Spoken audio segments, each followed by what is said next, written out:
नमस्कार। Devda concept YouTube channel में आप सभी का हार्दिक स्वागत है। आज हम पढ़ेंगे बायोलॉजी के अंदर जो हमारे टॉपिक है जिसका नाम है रसधानी, जिसे हम कहते हैं वैक्यूलस, या इसको कहा जाता है रिक्तिका, रिक्तिकाएं इस नाम से भी जानते हैं। क्लियर। रसधानी या रिक्तिकाएं, रिक्तिकाएं क्या होती है? एक प्रकार का स्पेस होता है, एक प्रकार का जो है जंतु कोशिका और पादप कोशिका में स्पेस होता है। और ये बात तुम्हें मैंने पहले वीडियो जो था हमारा, जहाँ पे हमने पादप कोशिका और जंतु कोशिका के बारे में पढ़ा था, वहाँ पे बताया था पादप कोशिका में रिक्तिका जो है बड़े स्थान में होती हैं और जंतु कोशिका में रिक्तिका होती हैं छोटे स्थान में। ठीक है, ये ध्यान रखनी है। इसके हम बात करें तो रिक्तिका क्या है?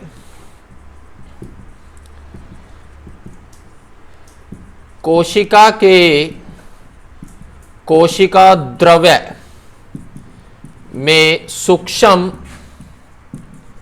व बड़ी बुलबुले के समान संरचना रिक्तिका कहलाती है। कोशिका जो होती है उसके अंदर जो है सूक्ष्म और बड़े बुलबुलों के समान एक संरचना है जिसे हम कहते हैं रिक्तिका। क्लियर। और यहां पे बहुत ही अच्छे क्वेश्चन बनने वाले हैं। उसके बाद हम बात करें रिक्तिका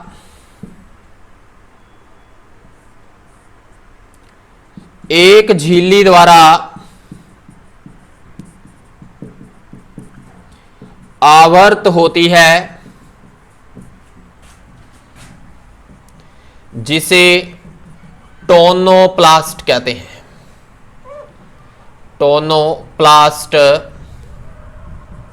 कहते हैं। क्लियर।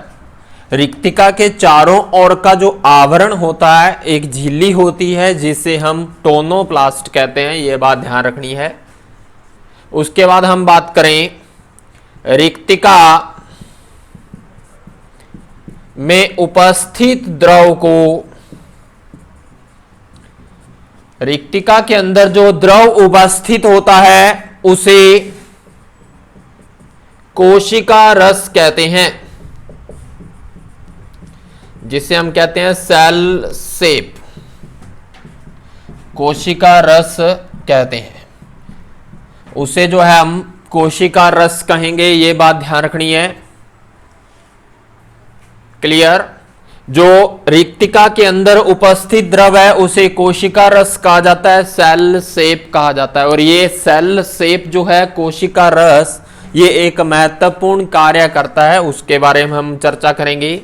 अगर हम बात करें कोशिका रस की, तो कोशिका रस जो है जल संग्रहण, उत्सर्जी पदार्थ, इसके अलावा अन्य उपयोगी पदार्थ पाए जाते हैं। कोशिका रस जो होता है इसके अंदर जो है जल संग्रहित रहता है, उत्सर्जी पदार्थ पाए जाते हैं इसके अंदर, इसके अंदर जो है उत्सर्जी पदार्थ जो है वो भी पाए जाते हैं और अन्य उपयोगी पदार्थ जो हैं वो भी पाए जाते हैं रिक्तिका के अंदर जो कोशिका रस होती है। ये बात ध्यान रखनी है। इसके बाद हम बात करें रिक्तिका कोशिका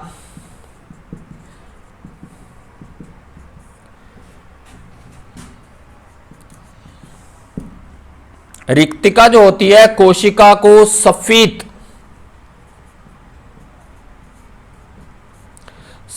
को बोलते हैं टर्जिड करती है।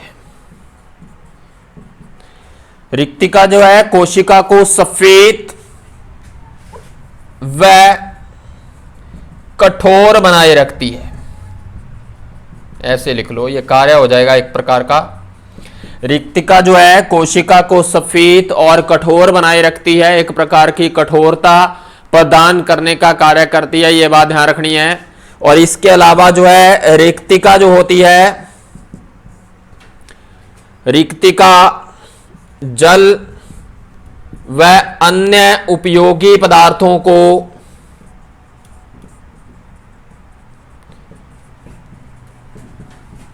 संग्रहित करती है। रिक्तिका का एक तो कार्य है जल व अन्य उपयोगी पदार्थों का संग्रहण करना, और दूसरा जो है रिक्तिका कोशिका को सफेद बनाए रखती है। उसके बाद हम बात करें तो रिक्तिका जो है एक प्रकार की कोशिका की निर्जीव संरचना है, लगभग निर्जीव जैसा जो है थोड़ा सा व्यवहार करती है, इसलिए इसको निर्जीव संरचना कहते हैं, यह बात ध्यान रखनी है। इसके अंदर बहुत सारे तरल पदार्थ बने रहते हैं कोशिका रस के अंदर। क्लियर, यह बात ध्यान रखनी है। इसके बाद हम बात करें जंतु कोशिका में रिक्तिका छोटी छोटी होती हैं, और जंतु कोशिका के अंदर इसका कार्य पूछे, जंतु कोशिका में रिक्तिका बहुत छोटी छोटी होती हैं, लेकिन पादप कोशिका में बड़ी बड़ी रिक्तिकाएं होती हैं। जंतु कोशिका में रिक्तिका का जो कार्य होता है वो होता है अपशिष्ट पदार्थों को बाहर निकालना। जंतु कोशिका में जो है अपशिष्ट पदार्थों को बाहर निकालने में सहायक होती है, यह बात ध्यान रखनी है। और पादप कोशिका में रिक्तिका होती हैं बड़ी बड़ी, पादप कोशिका में रिक्तिका बड़ी बड़ी होती हैं,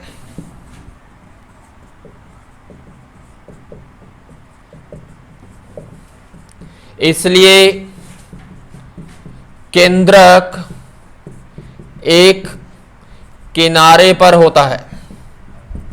देखिए पादप कोशिका में रिक्तिका बहुत बड़ा स्थान रखती है, इसलिए पादप कोशिका में जो केंद्रक एक साइड में चला जाता है, जंतु कोशिका में केंद्रक लगभग मध्य में रहता है, कोशिका के सेंटर में रहता है, ये बात ध्यान रखनी है। क्लियर, पादप कोशिका में रिक्तिका जो है बड़ा स्थान घेरती है। क्लियर, इसके बाद हम बात करें और पादप कोशिका में, पादप कोशिका में जो रिक्तिका का कार्य है, पादप कोशिका में रिक्तिका जल संतुलन बनाए रखने व कोशिका को सफेद व कठोरता प्रदान करती है। क्लियर, पादप कोशिका में रिक्तिका जल का संतुलन बनाए रखती है और कोशिका जो है उसे सफेद और कठोरता प्रदान करने का कार्य करती है, यह बात ध्यान रखनी है। पादप कोशिका में रिक्तिका का यह कार्य है। क्लियर, इसके बाद हम बात करें फूलों व फलों में रिक्तिका में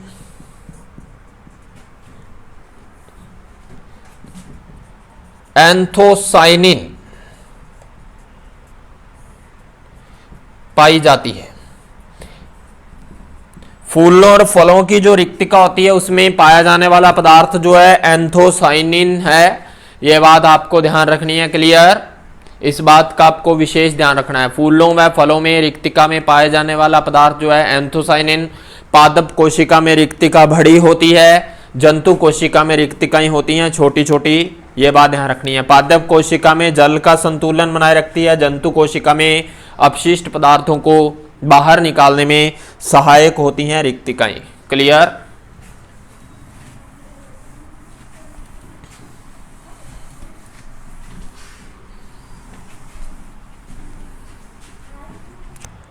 उसके बाद हम बात करें तो तारककाय,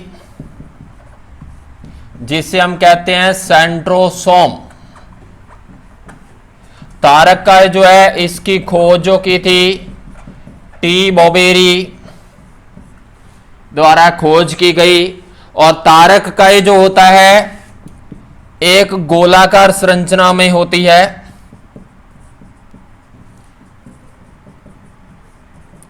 तारककाय एक गोलाकार रचना होती है, यह बात ध्यान रखनी है। और तारककाय जो है यह कहां पर स्थित होता है? केंद्र की बाहरी सतह पर मध्य में स्थित तारककाय होती है, यह बात ध्यान रखनी है। उसके बाद हम बात करें तो तारककाय केवल जो है केवल जंतु कोशिका में पाया जाता है।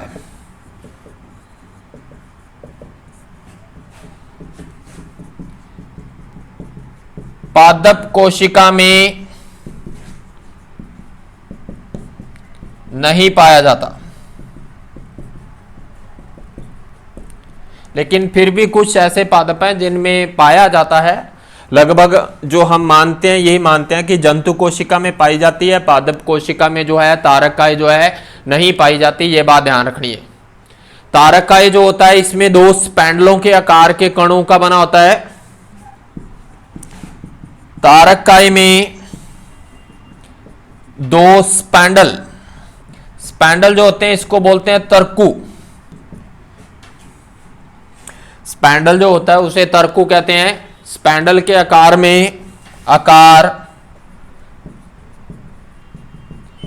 के कणों को तारककाय के दो स्पैंडल आकार के कणों को जो है सेंट्रियोल कहा जाता है।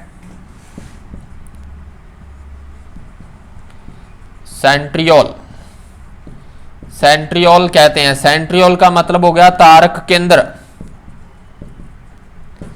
तारक केंद्र जो है कहेंगे, ये बात ध्यान रखनी है। उसके बाद जो है सेंट्रियोल जो होता है उसके चारों ओर जो है कोशिका द्रव का एक घेरा बना होता है जिसे हम सेंट्रोस्फीयर के नाम से जानते हैं। यह बात ध्यान रखनी है। सेंट्रियोल के चारों ओर कोशिका द्रव का घेरा सेंट्रोस्फीयर, इसको बोलते हैं परिकेंद्र कहलाता है। क्लियर? सेंट्रियोल के चारों ओर जो है एक कोशिका द्रव के जो है घेरा बना होता है जिसे हम कहते हैं सेंट्रोस्फीयर, परिकेंद्र कहते हैं, यह बात ध्यान रखना है। उसके बाद हम बात करें तारककाय जो होता है, एक तारककाय के अंदर दो तारक केंद्र होते हैं। यह वेरी इंपॉर्टेंट क्वेश्चन है। प्रत्येक तारककाय में दो तारक केंद्र होते हैं। प्रत्येक तारककाय के अंदर जो है दो तारक केंद्र होते हैं, यह बात ध्यान रखनी है। उसके बाद जो है दोनों तारक केंद्र एक दूसरे के क्या होते हैं? लंबवत। दोनों तारक केंद्र एक दूसरे के लंबवत होते हैं। क्लियर? यह बात ध्यान रखनी है। एक गोलाकार संरचना है, केंद्र के बाहरी सतह पर मध्य में स्थित होता है, केवल जंतु कोशिका में पाया जाता है, पादप कोशिका में नहीं पाई जाती, यह बात ध्यान रखनी है। उसके बाद हम बात करें तारककाय जो है दो स्पैंडल के आकार की संरचना को सेंट्रोल कहते हैं। और सेंट्रोल के चारों ओर कोशिका द्रव होती है उसे सेंट्रोस्फीयर कहते हैं। प्रत्येक तारक केंद्र के दो तारक केंद्र होते हैं तारककाय के, ये बात ध्यान रखनी है। इसके बाद हम आगे चलें तो तारककाय जो इसके कार्य निम्नलिखित हैं, बहुत इंपॉर्टेंट है ये भी।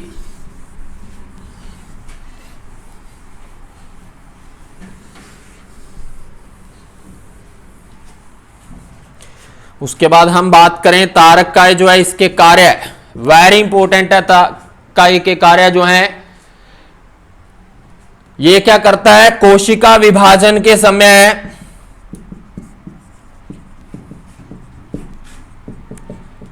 स्पैंडल तंतु का निर्माण,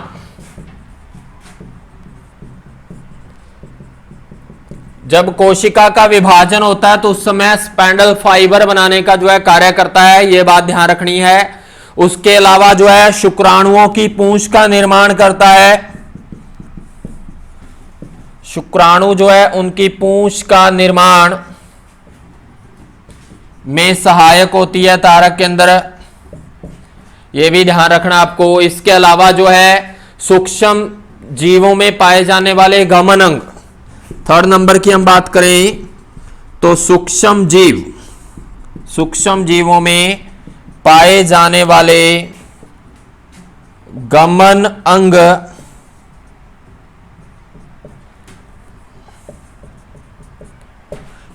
सूक्ष्म जीवों में पाए जाने वाले जो गमन अंग होते हैं, कशाभिका और पक्षमाभ का जो है आधार बिंदु बनाता है। अंग कक्षा ये क्या करता है, गमन अंग जो होते हैं पक्षमाभ, जैसे हम लिख सकते हैं पक्षमाभ, जिसे हम कहते हैं सिलिया, व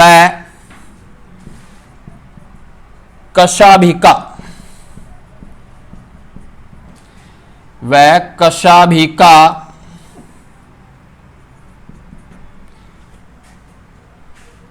इसको हम बोलते हैं कशाभिका को फ्लैजिला।